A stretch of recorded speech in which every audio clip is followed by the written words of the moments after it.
બાંગ્લાદેશમાં જમાત સક્રિય હિન્દુઓ પર જાહેરમાં કે જેલમાં હુમલાની તૈયારી। બાંગ્લાદેશમાં હિન્દુઓ પર અત્યાચાર વધી રહ્યો છે। હિન્દુઓના ધર્મગુરુઓની પોલીસ દ્વારા ખુલ્લેઆમ ધરપકડો થઈ રહી છે, જેનો વિરોધ કરી રહેલા હિન્દુઓને જેલમાં ધકેલવામાં આવી રહ્યા છે। આગામી દિવસોમાં બાંગ્લાદેશમાં રહેતા હિન્દુઓની સ્થિતિ વધુ કફોડી બની શકે છે તેમ ભારતીય એજન્સીઓના ગુપ્ત રિપોર્ટમાં સામે આવ્યું છે, જેમાં દાવો કરાયો છે કે બાંગ્લાદેશમાં કટ્ટરવાદી સંગઠનો સક્રિય થયા છે। જમાત અલ મુજાહિદ્દીન બાંગ્લાદેશ કેડર હાલ હિન્દુઓ અને મુસ્લિમો વચ્ચે હિંસાઓ ભડકાવી રહી છે।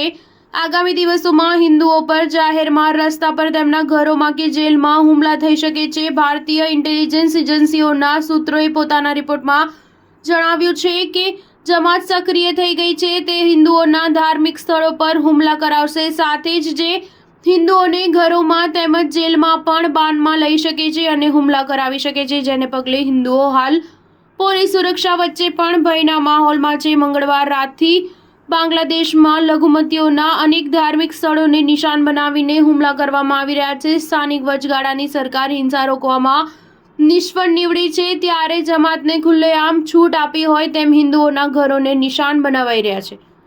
બાંગ્લાદેશના ઇસ્કોન મંદિરના પૂજારી ચિન્મયા દાસની ધરપકડને લઈને બાંગ્લાદેશ સરકારે કોર્ટમાં દાવો કર્યો હતો કે બાંગ્લાદેશમાં ઇસ્કોન કટ્ટરવાદી સંગઠન છે।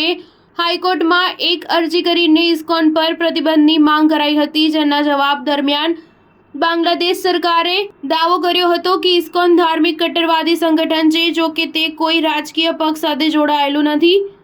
બાદમાં હાઈકોર્ટે બાંગ્લાદેશમાં શાંતિ જાળવવા માટે સુરક્ષાત્મક પગલાં લેવા બાંગ્લાદેશની વચગાળાની સરકારને આદેશ આપ્યો હતો। એક આંકડા મુજબ 1971માં બાંગ્લાદેશની સ્થાપના કરાઈ ત્યારે હિન્દુઓની સંખ્યા 22% હતી, હાલ જે ઘટીને 8% પર આવી ગઈ છે। સ્ટાર ન્યૂઝ 7 હંમેશા સચ્ચાઈની સાથે।